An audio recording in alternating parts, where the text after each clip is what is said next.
Dear student, today topic பார்த்தீங்கன்னா origin of RBI. எப்போ இந்திய ரிசர்வ் வங்கி தோற்றம் அடைந்தது அப்படின்னு நம்ம பார்க்க போறோம். The Imperial Bank of India carried out the note issue and other functions of the central bank. அதாவது இம்பீரியல் பேங்க் ஆஃப் இந்தியா பண வெளியீடு மற்றும் மைய வங்கிக்கான பிற கடமைகளை ஆற்றி வந்தது. எப்போனா இன் 1926 ஆற்றி வந்தது.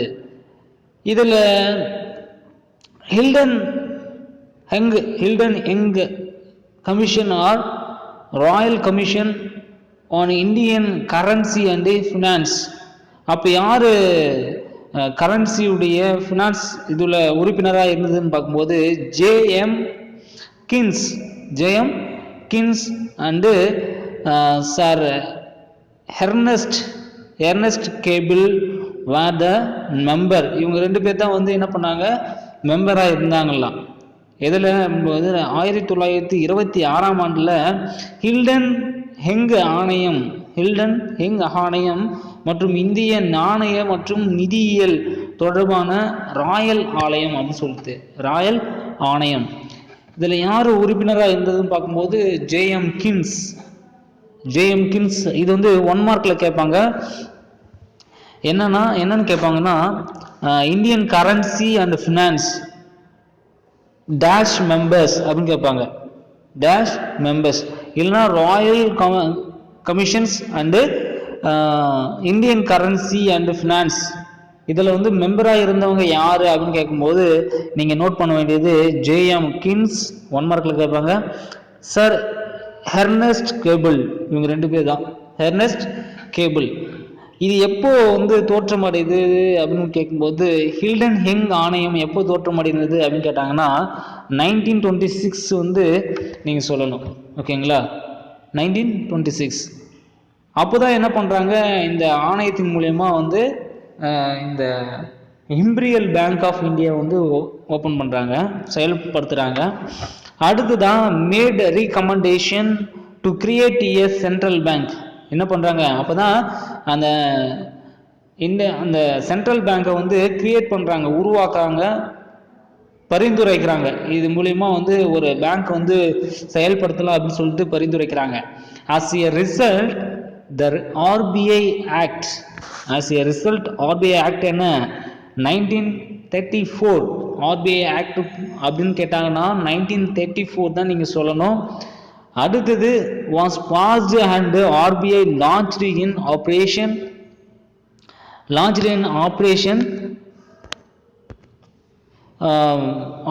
from April 1. எப்போ இதை என்ன பண்ணுறாங்க, செயல்பாட்டிற்கு எப்போ வந்தது அப்படின்னு பார்க்கும்போது 19 April 1, 1935. இதுதான் கன்ஃபார்மான டேட்டு. ஏப்ரல் 1, 1935 இது முதல் செயல்பாட்டிற்கு வந்தது.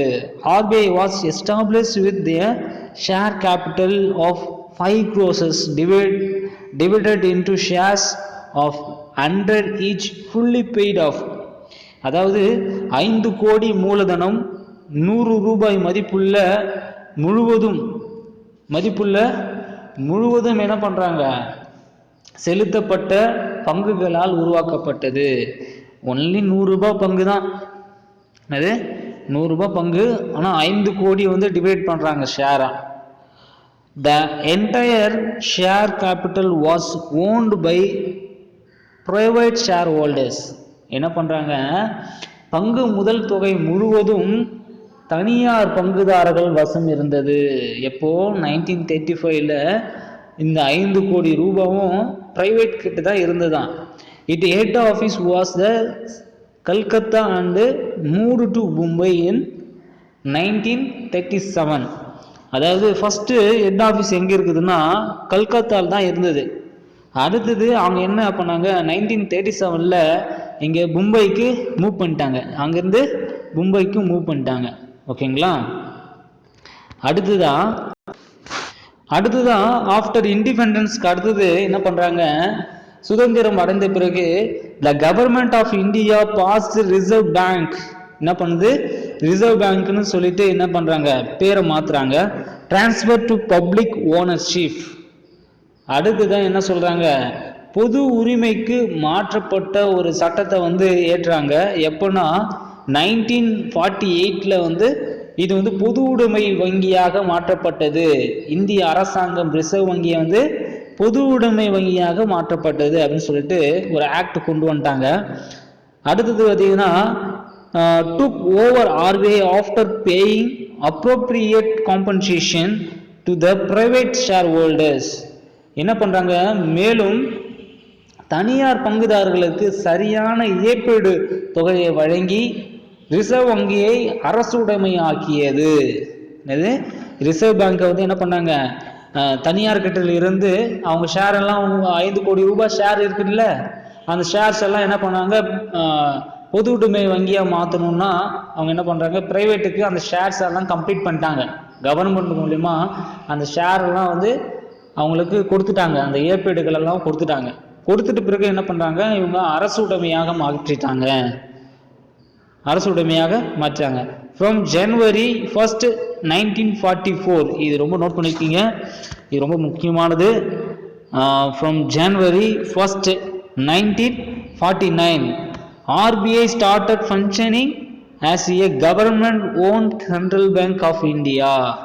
எப்போ வந்து கவர்மெண்ட் பேங்க் RBI சென்ட்ரல் பேங்கா வந்து பணியை வந்து செயல்பட தொடங்கியதுன்னு கேட்கும்போது 1949, அதாவது ஜனவரி 1, 1949 முதல் இந்திய ரிசர்வ் வங்கி என்ன பண்றாங்க, அரசு சொந்தமான மைய வங்கியாக செயல்பட்ட நாள் ஆண்டு எதுன்னு கேட்பாங்க, அது நீங்க எழுதணும். ஓகேங்களா. இது had 3 டிபார்ட்மெண்ட், இதுல வந்து 3 விதமான துறைகள் இருக்கு. என்னென்ன துறைகள்னு பார்க்கும்போது the RBI was the central bank of Burma unit until 1949. until Burma நாட்டிற்கும், அதாவது இந்திய ரிசர்வ் வங்கி 1947 வரை பர்மா நாட்டிற்கும் ஜூன். அடுத்தது என்ன சொல்றாங்க, அந்த central bank Pakistan until June 1944 ஜூன்ல பாகிஸ்தான் நாட்டிற்கும் மைய வங்கியாக செயல்பட்டதுன்னு சொல்றாங்க. அப்போ வந்து என்ன பண்றாங்கன்னா, பாகிஸ்தான் நாடு இருக்கு பார்த்தீங்களா, அப்போ இந்தியாவும் பாகிஸ்தானும் ஒன்னா தான் இருந்தது. ஓகேங்களா. எப்போ சுதந்திரம் அடைஞ்சிச்சோ அவங்க என்ன பண்ணாங்க, பாகிஸ்தானுடைய உரிமையை வந்து இல்லை எங்களுக்கு தான் அந்த உரிமை வேண்டும் அப்படின்னு சொல்லிட்டு அவங்க எடுத்திருந்தாங்க. இல்லை எங்களால் கொடுக்க முடியாது, அதனால நீங்கள் எங்களை விட்டு நீங்கள் பிரிஞ்சு போனாலும் பரவாயில்ல அப்படின்னு சொல்லிட்டு என்ன பண்ணாங்க, பாகிஸ்தான் வந்து இந்தியாவிலேருந்து பிரிச்சுன்னு போயிட்டாங்க, ஓகேங்களா. அப்போ பாகிஸ்தானும் இந்தியாவும் வந்து ஒரு எல்லைக்கோடுகளில் தான் இருந்தது. அதனுடைய செயல்பாடுகள் மற்ற எல்லாத்தையும் வந்து பார்த்திங்கன்னா ஒன்றா தான் இருந்தது. அப்புறம் பிரிச்சுன்னு போயிட்டாங்க. ஆனாலும் அந்த வங்கி வந்து பர்மாலையும் பாகிஸ்தான்லும் மாற்றி இருந்ததுனால செயல்பட்டு இருந்தது. உங்களுக்கும் வந்து என்ன பண்ணாங்க, ஆர்பிஐ வந்து ரூல்ஸ் எல்லாம் போட்டு அந்த பண மதிப்பு எப்படி இருக்கணும் அப்படி இருக்கணும்னு சொல்லிட்டு என்ன பண்ணாங்க, சர்டைன் ரூல்ஸ் எல்லாம் போட்டு யூஸ் பண்ணியிருந்தாங்க. ஓகேங்களா. இதுதான் ஆர்பிஐ உடைய செயல்பாடு. அடுத்ததாக என்ன பண்ணுறாங்கன்னா,